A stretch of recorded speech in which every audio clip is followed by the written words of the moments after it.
Salut à tous, c'est Guillaume. Aujourd'hui, on se retrouve pour une nouvelle vidéo high-tech sur la chaîne secondaire. Dans cette vidéo, je vais vous présenter la meilleure config gamer pour 1300 euros. Je vous ferai la liste de tous les composants que j'ai sélectionnés et qui est selon moi la meilleure sélection de composants actuellement pour un budget de 1300 euros. Comme d'habitude, je vous mets les liens et les références de tous les produits dans la description de la vidéo. Et comme d'habitude, je vous ai fait plusieurs choix à la fois pour le combo processeur carte mère et aussi pour la carte graphique. Donc si vous avez une petite préférence Intel ou AMD pour le processeur, je vous ai mis plusieurs choix et puis je vous dirai quel est le meilleur choix selon moi. Et pareil, pour la carte graphique, vous aurez le choix entre AMD ou Nvidia. Et pareil, j'ai une petite préférence dans ce cas-là. Je vais vous présenter tout ça, ce sera juste après le sponsor de la vidéo. On enchaîne juste après, c'est parti. La vidéo d'aujourd'hui est sponsorisée par CD Key Offer. C'est un site qui vous permet d'acheter des clés à des prix intéressants pour des logiciels. Et là, je vais vous parler en particulier des licences pour Windows 10, Windows 11 et Office. Vous retrouvez les liens dans la description en bas de cette vidéo. Et sur ce site, vous allez pouvoir acheter vos clés Windows pour environ 15 à 20 euros. Il suffit de cliquer sur le lien qu'il y a dans la description, d'ajouter le logiciel dans le panier et de se connecter à son compte ou d'en créer un pour ceux qui n'en ont pas encore. On ajoute ensuite le code CKGU qui vous permet d'avoir une réduction de 20% sur le prix affiché sur le site. Une fois le paiement effectué, on attend 1 à 2 minutes et on peut ensuite aller dans le User Center. C'est là qu'on retrouve toutes les clés qu'on a achetées. Il suffit ensuite de copier la clé, d'aller dans les paramètres d'activation de Windows et de coller la clé et le Windows sera activé. Alors du coup c'est parti, on commence tout de suite avec le combo carte mère et processeur et je vais vous présenter tout de suite d'abord le choix de chez AMD. Alors pour info, si vous partez sur le processeur et la carte mère de chez AMD, vous serez tout pile à 1300 euros. Si vous prenez le combo carte mère processeur côté Intel, vous serez très légèrement en dessous, mais vous verrez que ce sera aussi un petit peu moins puissant. Donc c'est un choix à vous de faire. Donc pour la carte mère, j'ai choisi de prendre pour AMD la MSI B650 Gaming Plus Wi-Fi. Donc budget de 1300 euros, je voulais qu'il y ait le Wi-Fi quand même sur la carte mère. Je considère que, allez, on va dire au-delà des 1002, c'est bien d'avoir de la DDR5 et d'avoir le Wi-Fi directement intégré. Ça évite d'avoir à acheter une carte Wi-Fi si on veut être connecté en Wi-Fi avec son PC. Et puis de la DDR5, ça commence à être les budgets intéressants au-delà des 1200 euros où on commence à réfléchir, à se dire, allez, je prends une carte mère DDR5, je mets 32 Go de DDR5 et ça c'est bien. Donc à la fois pour la config AMD et pour la config Intel, ce sera en DDR5. Et donc cette carte mère, la B650 Gaming Plus Wi-Fi, c'est une carte mère intéressante parce qu'elle coûte pas super cher, vous voyez, 176,80 € au moment où je vous tourne la vidéo. Et c'est une carte mère qui au final offre tout ce dont on a besoin. Vous pouvez même mettre des gros processeurs dessus, ça va bien fonctionner. Là, vous allez voir qu'on va mettre un processeur milieu de gamme, mais même avec des gros processeurs, si par exemple vous avez pour projet plus tard de prendre un 9800X 3D, là quand il sera sorti, il va arriver dans quelques jours, et ben ce sera possible. Normalement c'est jeudi qu'il sera disponible à la vente, il me semble. Et d'ailleurs j'ai prévu d'en commander un. Donc voilà, cette carte mère très intéressante. On va utiliser 2 slots sur les 4 de disponibles pour la RAM, ce qui veut dire que ce sera aussi possible plus tard de faire évoluer la config. Donc là on a une bonne carte mère pour la config actuelle, mais on a aussi une carte mère intéressante. Si on veut plus tard faire évoluer la config, mettre un plus gros processeur, mettre plus de RAM, on a aussi des emplacements, vous verrez on va utiliser un emplacement de SSD, mais on en a un deuxième qui est disponible. Donc si là vous voulez mettre donc 1 Teraoctet, c'est ce qui est prévu pour cette config, mais que plus tard vous voulez rajouter un deuxième SSD de 2 Tera, ce sera possible.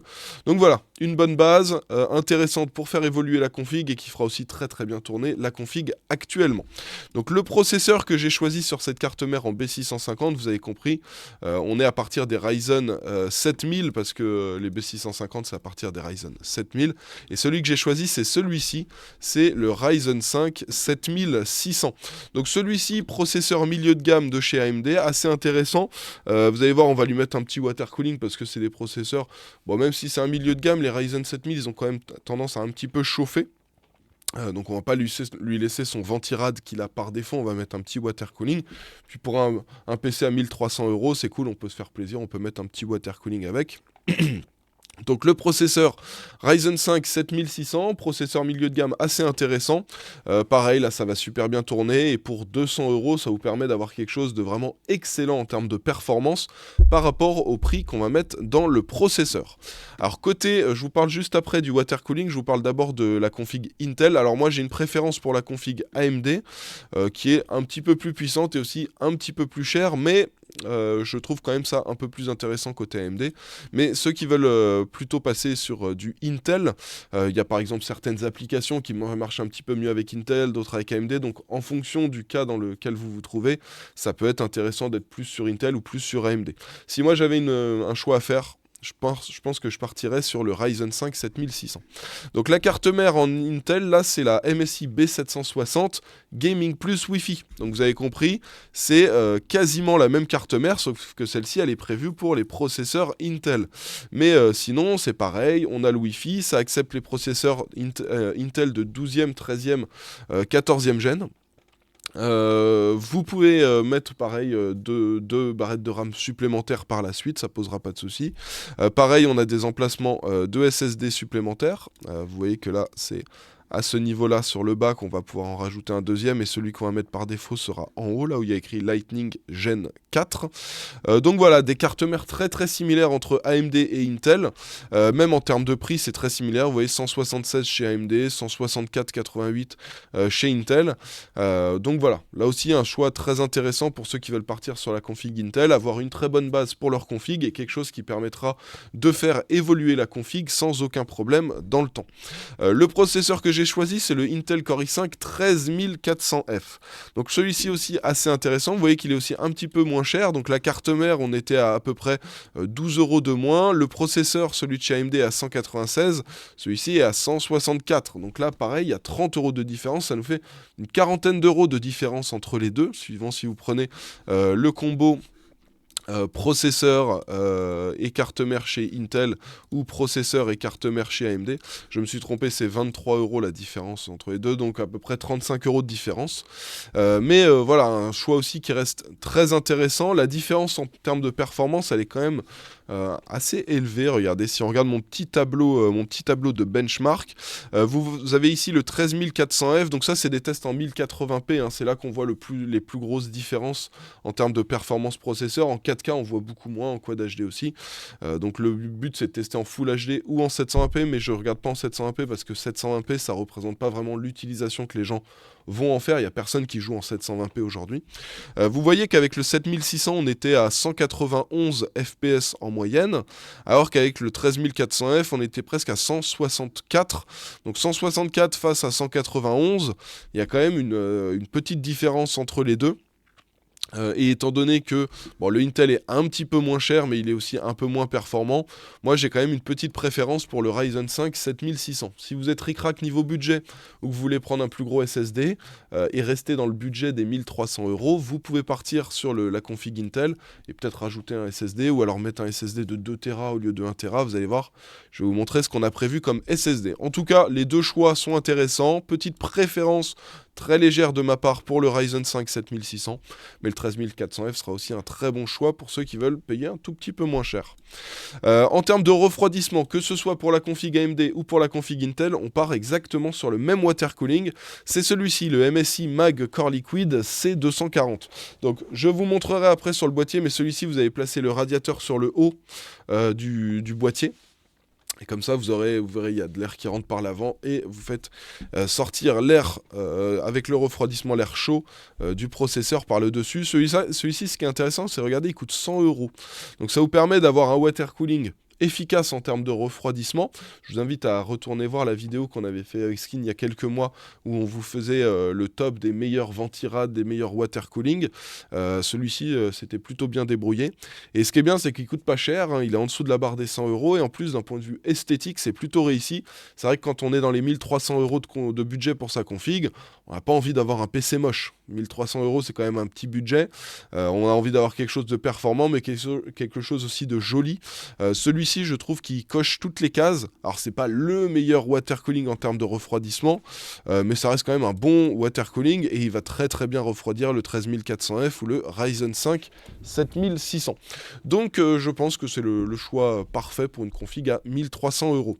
En termes de RAM, alors là, c'est un peu particulier, que vous preniez la RAM Corsair ou que vous preniez cette RAM Corsair, vous allez apprendre à la fois pour la config AMD ou pour la config Intel, parce que c'est de la RAM Corsair. Vous voyez, on l'a sur la petite feuille, sur la petite fiche ici. Elle est compatible XMP et AMD Expo. Elle a les deux profils. Du coup, que vous ayez une config en AMD ou une config Intel, ça va bien fonctionner. C'est vrai que c'est quelque chose où il faut faire attention.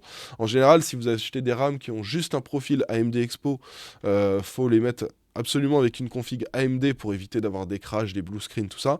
Pareil, si vous avez une config, si vous avez de la RAM qui est uniquement avec un profil XMP, faut le mettre sur une config Intel. Mais là, pour le coup, on a de la RAM qui fonctionne avec les deux, donc c'est plutôt cool. On est donc sur 2 x 16 Go en DDR5, en 6000 MHz CL30. Donc ça, c'est le bon spot. Vous avez une fréquence qui est assez intéressante. Là, on essaie d'avoir la fréquence la plus élevée. On est donc à 6000 MHz. Et on essaie d'avoir la latence la plus basse. On est en CL30. Et ça, c'est le parfait combo 6000 C30. C'est ce qui permet d'avoir à la fois de très très bonnes performances en jeu, tout en ayant un prix très correct. Vous voyez, on est à 144 € pour les 2 x 16 Go.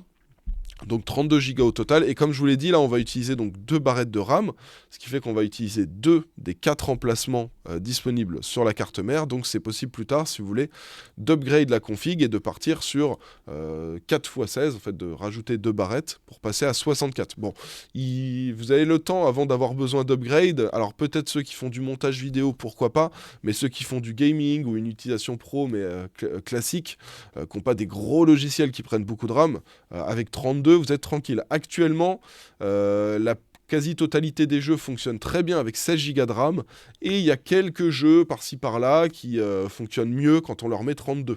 Mais avec 32, vous êtes tranquille. Donc normalement, l'upgrade de RAM, il n'est pas forcément prévu avant quelques années, avant 4-5 ans, je pense. Donc voilà, c'est pas mal. Dans tous les cas, si un jour vous faites un upgrade, je vous précise maintenant, vous achetez exactement le même kit de RAM. C'est pour ça que j'essaie de vous prendre des Corsair Vengeance RGB. C'est des kits de RAM, là il est dispo, mais dans 4-5 ans, il sera très certainement encore dispo à la vente.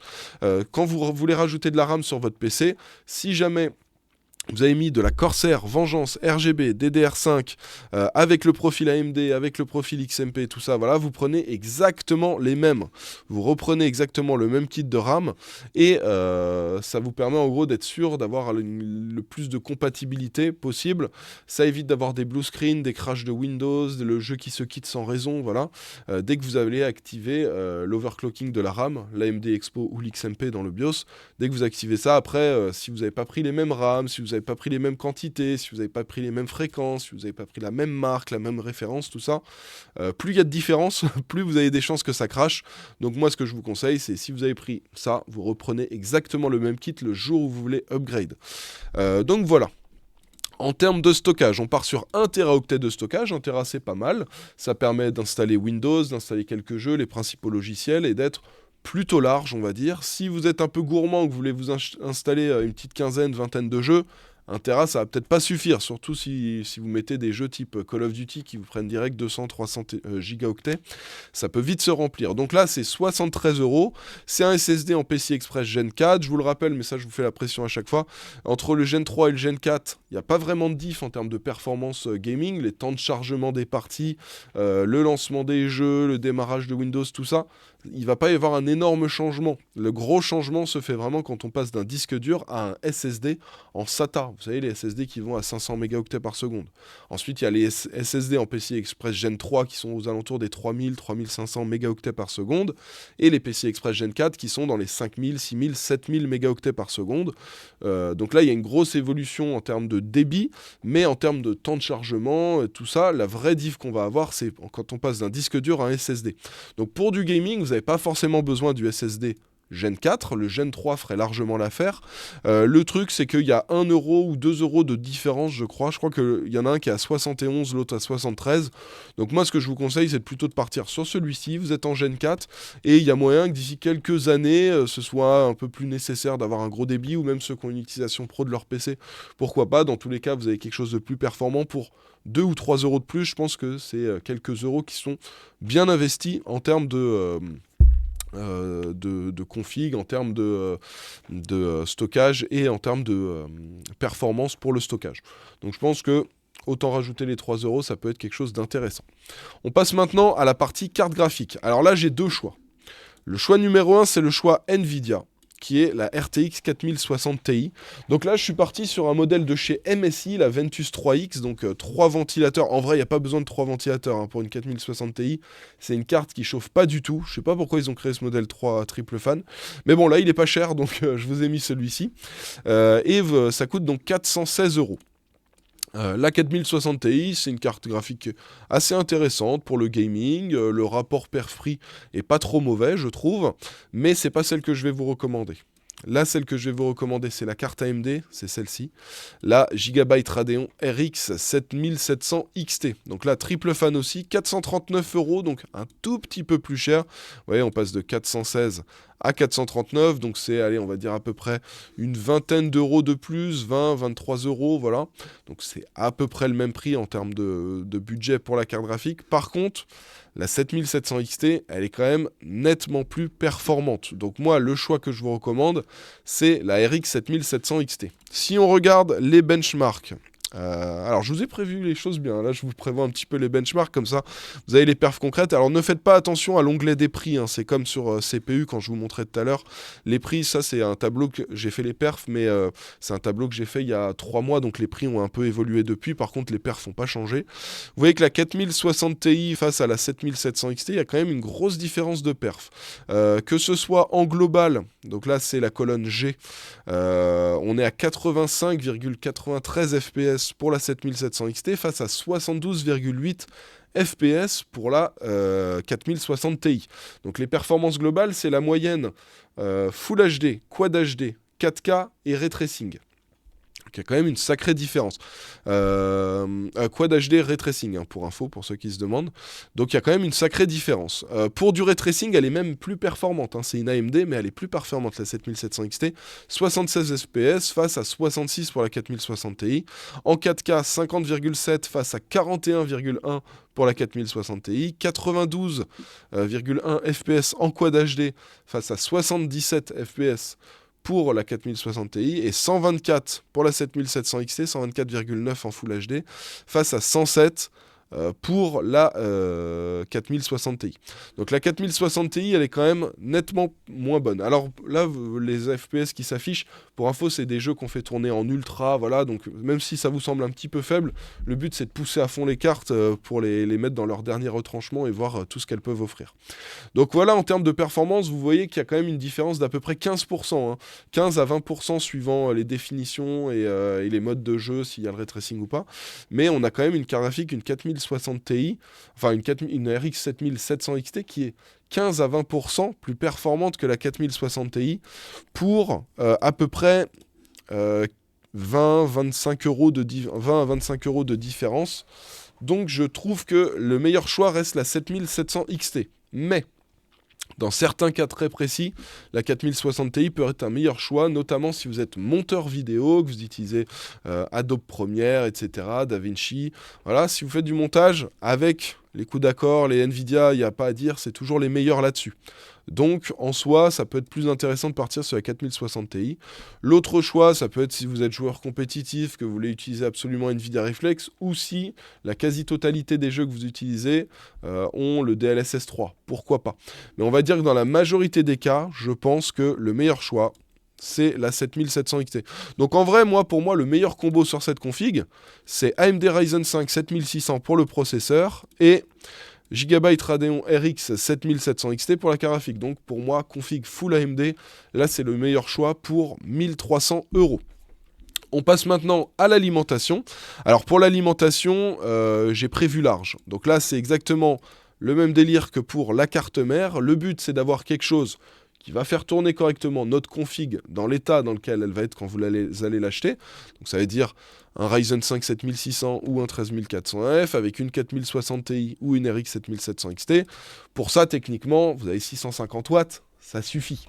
Mais l'objectif, c'est d'avoir de la marge, histoire d'avoir de pas faire tourner à fond l'alimentation, hein, pour la durabilité de l'alimentation c'est bien, histoire aussi d'avoir un petit peu de marge si, je sais pas, peut-être dans 2 ans vous allez vous dire moi je veux une 5080 ou une 5080 Super s'ils ont sorti ça d'ici là, mais voilà, et ben ce jour-là vous allez acheter cette carte graphique et vous serez bien content de ne pas avoir à rajouter 100 ou 110 euros pour acheter une alimentation encore plus puissante parce que celle que vous aviez mis à la base n'était pas assez puissante. Là, vous avez quelque chose, vous avez un petit peu de marge, on va dire vous avez 200, 300 watts de marge et ça vous permettra de mettre une plus grosse carte graphique ou un plus gros processeur par la suite sans avoir besoin de changer à la fois le composant plus l'alimentation.